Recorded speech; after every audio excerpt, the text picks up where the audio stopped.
Hey everyone, welcome to my second episode of Real Raw and Uncut. So the reason for this title is because everything on this video is going to be highly unedited.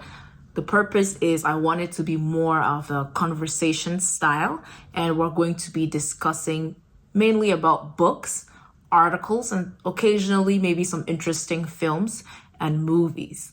Okay, so for day 2, today we're still looking at the book A Tree Grows in Brooklyn by Betty Smith, and specifically pages 45, 46 through about 90, 91, so about 45 pages, the next 45 pages in the book. And I also have some notes which I will be referring to throughout the video. So for this channel, I go by the name Monroe. Given that this is a conversational channel, I want that for anything that I give an opinion on, if you agree, you disagree, feel free to comment below. It's a conversational channel, so it's supposed to be free-flowing dialogue, and everything here is taken in real time. All right, so just a quick plot overview of what we'll be discussing about today. So as the book progresses, we meet some new characters. So some characters we meet are Maudie, who's an orphan, and she's essentially raised by two aunties. And then another character we'll meet here is Aunt Evie, who happens to be Katie's sister, and then her husband, who is Uncle Flitman. In this particular couple of pages, they talk about Katie's family tree, and they give like some brief overview of that. They also talk about Johnny's family tree. They also discuss how Katie and Johnny got together, how they got married, and then them having children. So we'll discuss all of that. Some interesting themes in this book definitely that show up are the immigrant experience, the American dream, aspiring for bigger and better opportunities in America, figuring out parenthood, how to raise your children well. So those will be some interesting themes essentially to cover here. Okay, so the first couple of pages, starting from page 45, 46, starts with Maudie, who is an orphan, as I mentioned earlier, and she and Francie are friends. They go to confessions together. Francie is Catholic, so essentially your friendship is mainly like based around your faith together. Here we also meet Aunt Evie, which I talked about, who's married to Uncle Flitman, and according to Francie, these are the most out of the Rumleys, Katie and her sisters, and Evie is the most accomplished sister, if you will, out of all of them. And her goal is to ensure that her children are successful. So she enrolls them in music classes, and she took them out of Catholic school and put them in another Christian-based school so they could receive better education, because she wanted her children to be more intelligent than she is, have better opportunities, have more access than she and her siblings did. All right.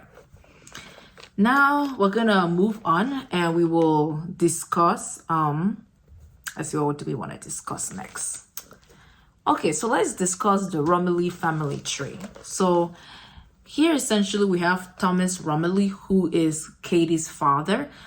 He fled Austria essentially to avoid being drafted into the military. And so he came to the United States. He's described as an angry man with an unpleasant disposition. He despises his country. He despises the Americans. He understands English, but refuses to speak any. He speaks only German. He marries a woman who is essentially the opposite of his disposition. Her name is Mary Romilly. She's described here as a very principled woman who is very biblical, very scriptural in nature, and someone who really abides to faith and the principles that the Bible teaches that one should abide and aspire to. And she has 3 daughters here, and she's essentially saddened by the fact that none of her daughters went on to marry men who she deemed as accomplished. She refused that her children learn to speak German because she did not want them to understand their father and his aggressive nature, because oftentimes he'll be cussing at her or her children or at people in German, and she did not want her children to essentially be around this toxic energy. So she did as much as she could to distance her children from her father, and a huge barrier was ensuring that none of them spoke German. So that was pretty interesting here. Okay. And Sissy is the eldest of the Romilly sister. I also mentioned Evie already as well. Now, Sissy, the eldest of the sisters, is described as someone who essentially grew up pretty fast. Unlike her other sisters, she barely received an education. She went on to have several marriages and romantic encounters and could not bear any children, which was the cause for her continuously getting divorced and meeting up with the next man, hoping by some miracle that she was going to be able to bear a child, but unfortunately that did not work out for her. Now, as far as Katie, we next move to the scene where Katie meets her husband, Johnny. And so the way they met is kind of interesting. So Katie was best friends with a girl called Hilde O'Dare. And Hilde O'Dare was dating and in a relationship with Johnny at the time. But Katie was secretly interested in him. So she took Johnny from her best friend, Katie, and she and her best friend were no longer friends after this. And so the pair got together. She was really enticed by the fact that Johnny was a great musician, and she thought he looked good as well. So then they went to a courthouse, they got married. They both briefly worked together at a school. And then Katie got pregnant, but that greatly distressed Johnny because he didn't know what it was like to become a father. And so essentially he did not go to work. He wasn't his normal self. He got fired as a result. And then that began his career of essentially working as like a singer waitress. So he will wait on tables and sing at the same time, which is how he earned an income. And Katie, on the other hand, as described in the previous pages in the earlier readings, was kind of like a home caretaker and would clean homes and scrub floors to make a living. Okay, and so next, moving on to Johnny's side of the family, he's described as having 3 brothers. His mother got married to his father, but unfortunately his father passed away. His parents are both Irish, and he's an immigrant. So he's a first-generation Irish immigrant. And essentially his mother did not want her sons, Johnny in this case, or the other 2 of his brothers, to get married because she wanted to keep them as long as she could for herself, and she wanted them to take care of her during old age. And so when he got married to Katie, she strongly disapproved. And then when Katie got pregnant with their first child, the mother despised Katie even more after that. Now, something that was interesting in this book is the discussion of the American dream, which I think most immigrant children can relate to. Whether you are an immigrant yourself coming to America for better opportunity or happen to be the children of immigrants. So I, on the other hand, I'm both an immigrant and also a child of immigrants. So I can definitely relate to this. And essentially, Katie asked her mother, how can I ensure that my children are successful, right? I want them to have success beyond what I have. And Mary essentially laments the fact that she did not give her children good opportunity or set them up to be more successful in life. And so essentially she gives her the technique for how this can be accomplished. And what she says is there are 2 books that you should read to your children every day. One of them, Shakespeare. So I'm going to look at pages 83. I'll briefly read to you. She says there are 2 great books. So the first book she names is Shakespeare. She says Shakespeare is a great book. I have heard tell that all the wonder of life is in that book. All that man has learned of beauty and all that he may know of wisdom and living are on those pages. So that's the first book she tells Katie to read to her children every night. And then the second book, she says, is the Bible, right? And specifically the Protestant Bible.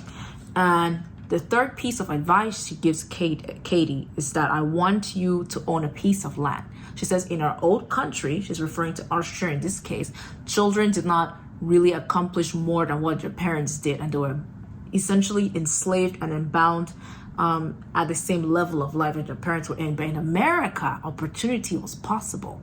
So Katie asked her mom, how can I own a piece of land with not much money? Her mom says, every single day, whatever amount of money you have or you earn, I want you to put a couple of cents in a tin can and save that over time. Learn to read. And when you learn to read, you're able to own land. And so I thought that was pretty interesting advice here. Now, there were some interesting words here that I would like to say to you all that I thought the author made very good use of. Okay, so I would like to give you guys a couple. I wrote quite a bit, but let me see. Scrupulous is one of the words, and scrupulous means having moral integrity, acting in a strict manner in regard for what is right and proper. The next word is surreptitious, which is done, made, or acquired by stealth. So it's kept secret because it won't be approved. So essentially, you can just sum it up to mean something done in secret. Was another interesting word. Consternation, which means feelings of anxiety or dismay, typically at something unexpected, is the next interesting word that was used here. Let me see. Stupendous, which means extremely impressive or astonishing, was another interesting word here. Okay, so these are my thoughts for the next 45 pages, specifically around pages 45, 46 to 90, 91. If you guys have other thoughts, opinions, or analysis, or something else that you found interesting in these couple of chapters, be sure to put it in the link below. If you want to reach me or message me, check the description box. I have my email below. And if you want me to look at any other future books or analysis, or if you have any other recommendations, I'm all open ears. All right. Thank you guys so much. Thank you for tuning in to Real, Raw, and Uncut. Have a wonderful day. Peace.